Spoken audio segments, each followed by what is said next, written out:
बार दिल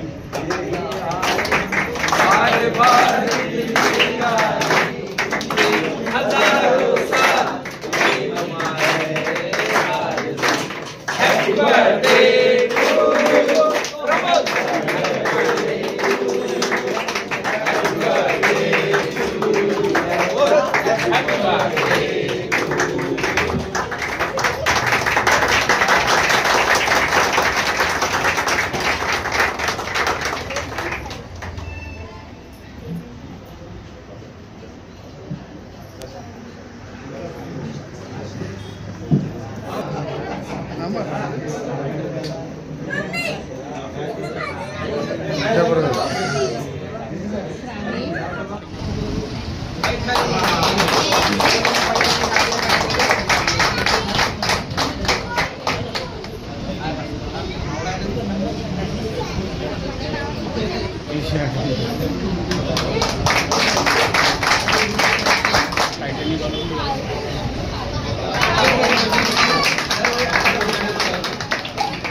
आणि परत 100 वाढदिवसाची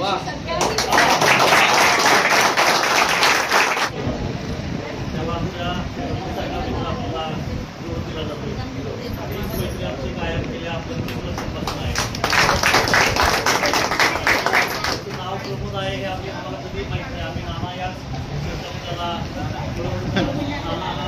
ज्या पद्धतीने आपल्याला घरातला माणूस आहे. आम्ही सर्वजण महाविद्यालयात असताना ज्या मोठेपणाने जो आम्हाला सपोर्ट घेत होता, अगदी प्रत्येक गोष्टीमध्ये आम्ही गावाकडे जेव्हा येतो तेव्हा आम्हाला जागा नसायची. नानाच्या घरी जाऊन आम्ही त्या ठिकाणी अभ्यास करायचो आणि मार्गदर्शन करायचो. नानाच्या आई होत्या त्या आमचं बाकीचं नियोजन करायच्या, दादा होते ते आम्हाला मार्गदर्शन करायचे. ज्या पद्धतीने तुम्ही नानाला अनुभवले त्याच पद्धतीने आम्ही देखील नानांना अनुभवलेलं आहे. कारण या सर्वांपेक्षा एक वेगळा नाना हा तुम्हाला पाहायला मिळेल. कारण सांगितलं की शांती स्वभाव, पण मित्रांमधला देखील तो एक वेगळा खोडकरपणा हा नानांमध्ये कायम देखील आहे. या सगळ्या मित्रांमध्ये जवळजवळ आमचं 1,500 महाविद्यालय होतं आणि एकूण नाना होता दिल्लीच्या NSS करण्यासाठी निवड झाली होती. संयम होता, नानामध्ये हुशारी होती, नानामध्ये कर्तृत्व होतं. आमच्या कर्तृत्वाच्या जोरावरच त्यांना दिल्लीची परेड देखील झाली. आमचे NSS जे प्रमुख होते त्यांनी देखील जेव्हा महाविद्यालयामध्ये येऊन सांगितलं की अनेक मुलं आली, अनेक मुलं दिल्लीच्या परेडमध्ये वेगवेगळ्या ठिकाणी जात होती. नाना असा एकमेव होता की ज्याने अनेक राज्यातल्या लोकांशी मुलांशी ओळख करून घेतली आणि तो त्याचा कायमस्वरूपी साचा संचय आहे तो संचय करून ठेवला.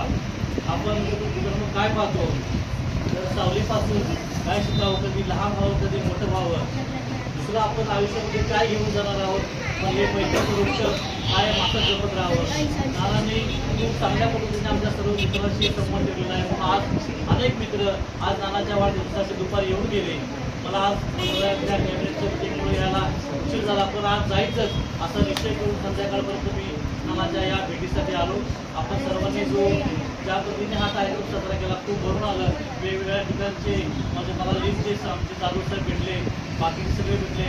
जेव्हा बाहेरच्या जगात जाऊन किंवा बाहेरच्या भागात जाऊन आपण एकत्र येऊन राहतोय तो खूप चांगला पद्धतीचा हेतू मला या ठिकाणी पाहायला मिळाला.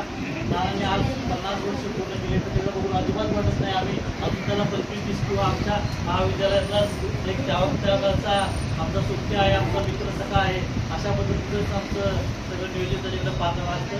त्यामुळे त्याला अजून पुढचं खूप चांगला विषय लावू.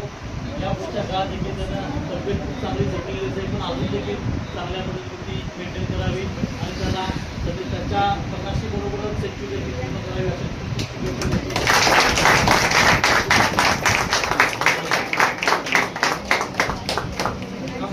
ये दोस्त बूढ़े होली भी देते